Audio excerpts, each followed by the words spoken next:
YouTube uchun zo'r kontent bo'ladi. Bugun agar sizlar kuzatib borsanglar, nima uchun to'pli polga penoplast tashlash kerak, o'zi qanaqa qilingan, qanaqa qilinadi, osonmi qiyin, xullas hammasiga javob beradi. Aka, ismingizni aytib boring. Javlon. Javlonbek aka, siz to'pli pol bilan necha yildan beri shug'ullanasiz? 15 yildan buyon. 15 yil to'pli shug'ullanasiz.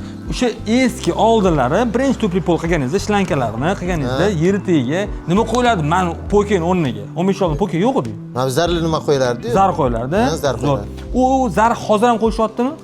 Yo'q, hozir qo'yishmayapti. Nimaga o'zi qo'yishgan zarni? Zar mana issiq sovuqni ushlash uchun qo'yishgan birinchidan. O'zi zar sovuqni ishlaydimi, ishlamaydi? Jamoatchilik ishlamaydi, to'g'risini to'g'ri aytaman. Zar bori umuman zar o'tkazadi, men bitta joyda qilganman. Aka, umuman o't ishlamaydi zar. Zar nima o'zi? Tushunib olinglar, hamma tushunsin.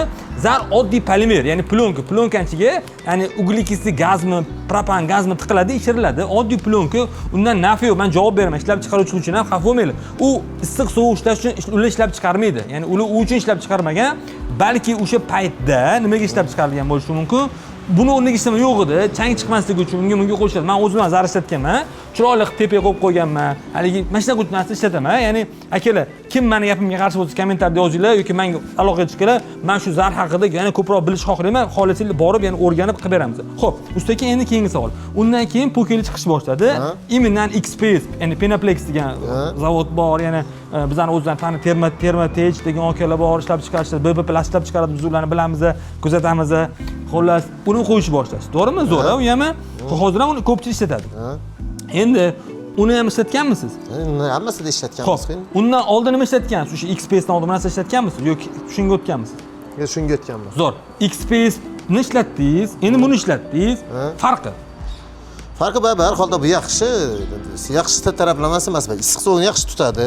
Keyin mana bunaqa zajem tortib yurmaymiz, cho'pik qotirib yurmaymiz, setkaga bog'lab yurmaymiz. To'g'ri o'zini tashab qo'yamiz. Buni ko'pchilik narxini qimmat deydi, ya'ni qimmat deydi. Ya'ni bilmaganlar qimmat deydi. Nimaga narxni chiqarayotganini balki bilmas.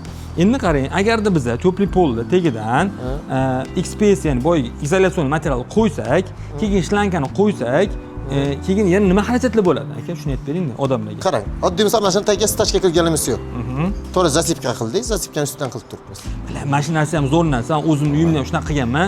Ko'pchilikka tavsiya qilmayman. Nimaga tavsiya qilmayman? Chunki ani ko'pchilik qilmasa ham bo'ladi desa borku, mana bunaqa yerlarga qilib tashlaydi. Yo'q, asli uni okam aytgandek zasipka qilib, cho'tka qilib tekstab qilinsa, men o'zimdan shunaqa qilganman. Mana shuni shunaqa qildik, ko'rib turibsiz. Akalar, stiyashga qilish shart emas deb okam aytayotdilar, lekin men ham uyimni shunaqa qilganman. O'zim uyim emas-u, o'sha bir tijoriy joyimiz bor, shu shunaqa qilganman.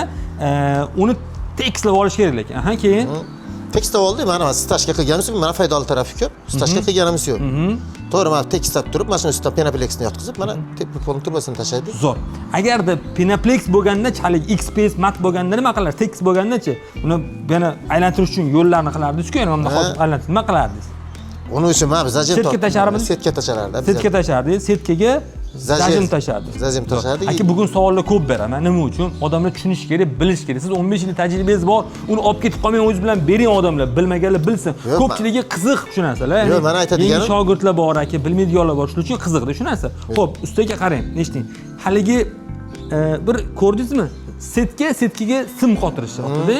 Sim qotirganda deformatsiyaning hisobiga sim yorilib ketyapti. Ko'pchilik yo'q, uni hisobiga emas, Abbos deyapti. Siz shunga qanaqa qaraysiz? Yo'q, men to'g'risi endi oldin ularni ham qilganmiz, lekin baribir bu yaxshi. Ishimizning unimiga ham yaxshi, issiq sovuqni ushlashiga ham yaxshi, mana stachka qilamiz, rasxoti ham kam. Men to'g'risi, bizdan mahsulotni maqtab borsiz ham maza qilmayman. Men shu diskussiya bo'lishini yaxshi ko'raman-da. Ustiga qarang. Bo'ldi. Yana bitta holat. Mana bu xona necha kvadrat? 3,5 3,5. 3,5 9 kvadrat. Rozimiz? 18. Bo'ldi. Shu xona qanchada bitdi? Mana shu polni tashlab, simlantirish. Hech narsa vaqt ketgani yo'q. 1,5-2 soat vaqt ketdi. 10 kvadrat xonaga 1,5-2 soat vaqt ketdi akalar. Bu qanchalar tez? Juda tez mening tushunishim bo'yicha. Yana bu Penaplast, ya'ni matlarimizdan afzaliyat tarafi shundan iboratki, akalar qaranglar. To'g'ridan-to'g'ri pastdagi zax tepaga chiqmasligi, ya'ni buni tagida betonku, betondagi zax bor. Zax tepaga chiqmasligini o'rtada ushlab turibdi. Undan keyin men boya aytayotganingizdek shlankalarning issiqligi to'g'ridan-to'g'ri tepaga harakatlanishiga sabab bo'ladi. Ya'ni issiqlik faqat tepaga harakatlanadi. Eng asosiysi, men siz ko'rayotgandek aylantirishlari bor-ku akalar, oson aylantiriladi. Har xil narsa qotir, u qil, bu qil, mana shunaqa bo'lmaydi. To'g'ri, men hozir bitta ko'ryapman, bitta joylar ko'tarilib qoladi. Eng qayligan joylari o'sha yerga g'isht qo'yib qo'yishgan. Okey, o'zi g'isht qo'yish shart emas, narsa qotirib qo'ysa ham bo'ladi. Narsasi bor, qotiradigan bor o'zida. To'qqichiga so'verganmiz, uni qotirsa ham bo'ladi, lekin g'isht qo'yib qo'ysa ham bo'ladi. Shundan mana shu ustidan hissiyashga qilamiz. Shu bilan ish tamom bo'ladi. Narxi ko'pchilikga qiziq akajon, narxi ko'p qiziq. 20 ko'p taraflama ekonomik ishni. 29 mingdan bitta mat sotamiz akalar. 29 ming so'm. 4,5 sm qallaydi. Akalar, eng qizig'ini aytaman sizlarga, haligi setga tashlama, zajim qotirmadan tashqari, men bobonchilarni ko'ryapsizlar. Har bitta bobonchiklar akalar sizlarni kam beton ishlatishligiga olib keladi. Abbot beton arzon turadi-ku deysiz, lekin bu beton arzon turishda emasga, bu bobonchilar hisobiga beton o'tirmayapti-ku. Bu haligi shlanka o'sha betonni isitib turib, mashtiga o'p shu xonani isitadi. Ya'ni betonni kam ishlatilgani hisobiga bu ko'proq betonni yana isita oladi. Tushundingizmi? Agar birovida ham beton turganda edi, bu majbur bo'ladi buni ham isitishga. Tushundingizmi? Va bu 60% ni qismini tashkil qiladi akalar. Ya'ni siz yana 60%, ya'ni pastdagi o'zi birga bir issiqlikni tepaga harakatni sababchi bo'lasiz, ya'ni pastda yutyapsiz, yana mana buni hisobiga yana yutyapsiz. Bu вообще zo'r narsa-da. Eng asosiysi mana tegida ko'ryapsizmi? Ozgincha 1,5 santimetrlik upurishkasi bor-da. O'shani shlankani ustiga o'tirgandan keyin beton polnimni quchoqlab oladi.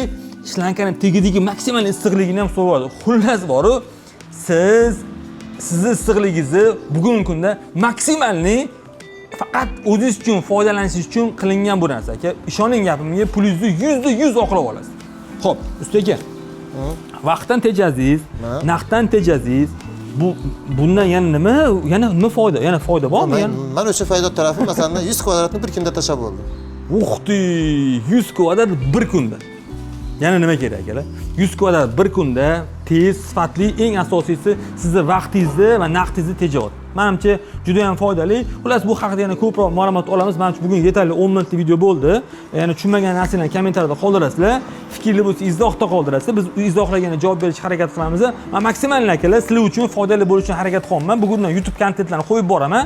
Agar sizlarga yana qanaqa savollar bo'lsa aytsanglar, ustakam o'zlaridan borib, savollarni olib, hamma narsani g'ishimizni ishlab chiqaramiz, mat ishlab chiqaramiz, dekorlar ishlab chiqaramiz. Nima soha bo'lsa qo'yib berishga men har doim tayyorman. Faqat yozsanglar bo'ladi.